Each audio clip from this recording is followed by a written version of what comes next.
Assalamualaikum warahmatullahi wabarakatuh. Alhamdulillah wa syukrulillah wala haula wala quwata illa billah.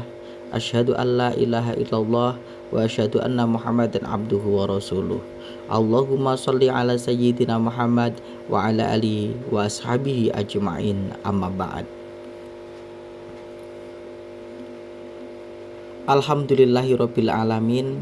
Marilah kita senantiasa bersyukur kepada Allah Subhanahu wa Ta'ala, yang mana pada kesempatan kali ini kita masih diberikan nikmat sehat dan sempat sehingga kita bisa bertemu dan bertatap muka di ruangan ini tanpa ada aral suatu apapun. Sholawat beserta salam marilah selalu kita haturkan kepada junjungan kita, yakni Nabi Muhammad Sallallahu Alaihi Wasallam, Nabi akhir zaman, Nabi yang kita nantikan kelak syafaatnya di yaumil kiamah. Baiklah, untuk pertemuan kali ini, sebelum kita memasuki materi, alangkah baiknya kita buka dengan bacaan basmalah bersama-sama. Bismillahirrahmanirrahim.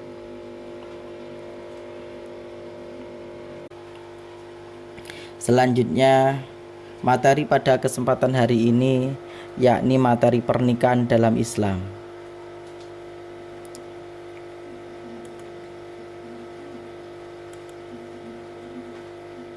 Tujuan pembelajaran dari materi pernikahan dalam Islam, dengan mempelajari bab ini, siswa diharapkan dapat mengetahui dan memahami yang pertama, pengertian nikah, yang kedua, dasar pernikahan, yang ketiga, hukum menikah, yang keempat, rukun dan syarat pernikahan, yang kelima, kewajiban dan hak suami istri, yang keenam, memilih pasangan yang baik, yang ketujuh, tujuan dan hukum menikah.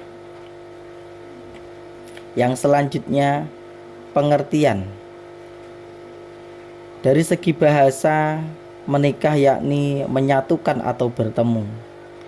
Dari segi istilah, suatu ikatan lahir batin antara seorang laki-laki dan perempuan untuk hidup bersama dalam suatu rumah tangga melalui akad yang dilakukan menurut hukum syariat Islam. Selanjutnya, dasar pernikahan. Yang pertama yakni dari Al-Quran, surat Ar-Rum ayat 21 yang berbunyi, Bismillahirrahmanirrahim. Wa min ayatihi an khalaqalakum min anfusikum azwajan litaskunu ilaiha wa ja'ala bainakum mawaddata wa rahmah. Inna fi dzalika laayatil liqaumi yatafakkarun. Yang artinya, dan di antara tanda-tanda kebesarannya ialah Dia menciptakan pasangan-pasangan untukmu dari jenismu sendiri, agar kamu cenderung dan merasa tentram kepadanya, dan Dia menjadikan di antaramu rasa kasih dan sayang.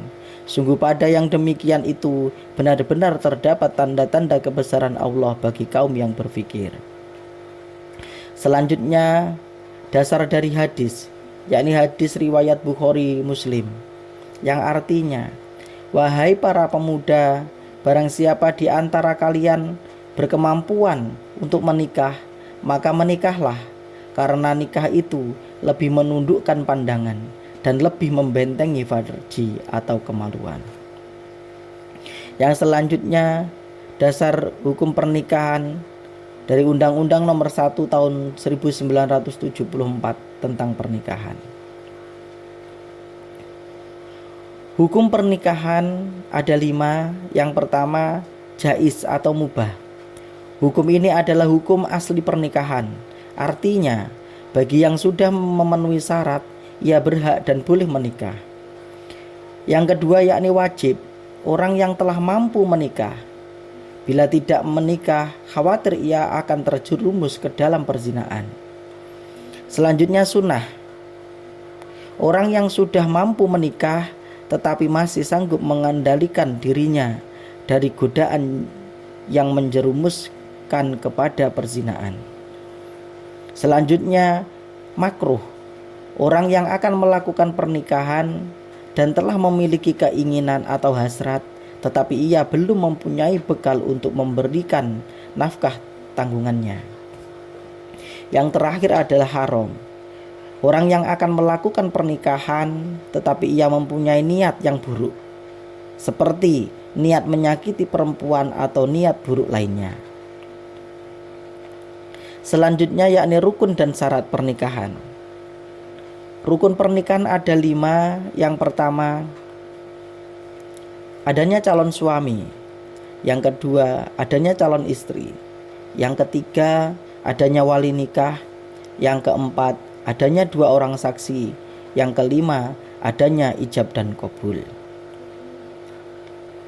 Syarat dari calon suami, yang pertama, beragama Islam. Kedua, atas kehendaknya sendiri. Ketiga, bukan muhrim. Keempat, tidak sedang ihram haji atau umroh. Syarat bagi calon istri. Pertama, beragama Islam. Kedua, tidak terpaksa dan tidak bersuami. Ketiga, bukan muhrim. Yang keempat, tidak sedang dalam masa iddah. Yang kelima, tidak sedang ihram haji atau umroh. Syarat bagi wali nikah. Yang pertama, mukallaf, yakni Islam, dewasa, sehat akalnya. Kedua, laki-laki merdeka. Ketiga, adil. Keempat, tidak sedang ihram haji atau umroh. Syarat bagi 2 orang saksi. Pertama, beragama Islam. Kedua, dewasa. Ketiga, sehat akalnya. Keempat, tidak fasik. Yang kelima, hadir dalam akad nikah. Syarat ijab dan qabul, yakni dengan kata-kata nikah atau yang semakna dengan itu, berurutan antara ijab dan qabul. Tujuan dan hikmah pernikahan. Yang pertama, melaksanakan perintah Allah dan sunnah Rasul. Menikah adalah ibadah. Kedua, mendapatkan ketentraman dan kebahagiaan dengan membina rasa kasih sayang. Ketiga, memenuhi kebutuhan seksual yang halal dan suci, serta memperoleh keturunan yang sah. Yang keempat, menikah sebagai alat kendali agar tidak terjerumus pada kemaksiatan ataupun zina. Yang terakhir, yang kelima, mempererat silaturahim antara keluarga suami dan keluarga istri. Selanjutnya, kewajiban suami dan istri. Kewajiban suami, yang pertama, memberi nafkah, pakaian dan tempat tinggal kepada istri dan anak-anaknya sesuai dengan kemampuan yang diusahakan. Kedua, menyayangi, menghargai, memperhatikan istri dan anak-anaknya. Ketiga, memimpin keluarga dengan cara membimbing, memelihara semua anggota keluarga dengan penuh tanggung jawab. Keempat, membantu istri dalam tugas sehari-hari, terutama dalam mengasuh dan mendidik anak-anaknya agar menjadi anak soleh. Kewajiban bagi seorang istri, yang pertama, patuh dan taat pada suami dalam batas yang sesuai dengan ajaran Islam. Yang kedua, memelihara dan menjaga kehormatan diri dan keluarga serta harta benda suaminya. Yang ketiga, mengatur rumah tangga dengan baik sesuai dengan fungsi ibu, yakni sebagai ibu rumah tangga. Yang keempat, memelihara dan mendidik anak, terutama pendidikan agama. Yang kelima, bersikap hikmat, cermat, ridho dan syukur serta bijaksana pada suami. Selanjutnya, hak suami dan istri. Hak bagi seorang suami, yang pertama, ditaati dalam seluruh perkataan kecuali maksiat.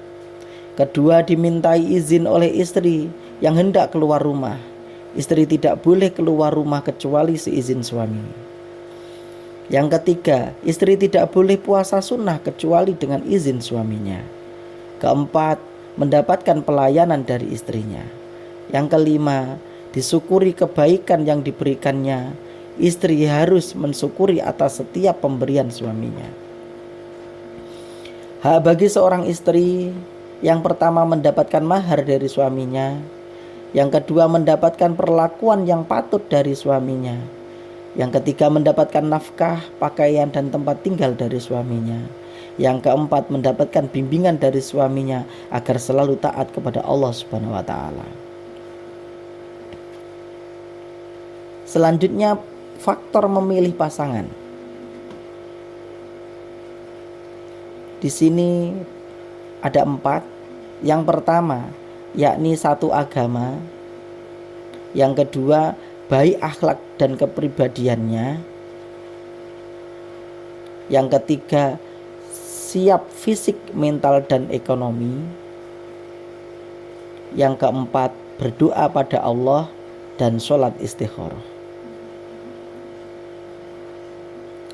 Demikian tadi paparan materi tentang pernikahan dalam Islam. Mudah-mudahan dari paparan tadi bisa diambil manfaatnya dan bisa kita terapkan dalam kehidupan sehari-hari. Marilah kita akhiri pertemuan kita pada hari ini dengan bacaan hamdalah bersama-sama. Alhamdulillahirabbil alamin. Akhiron, assalamualaikum warahmatullahi wabarakatuh.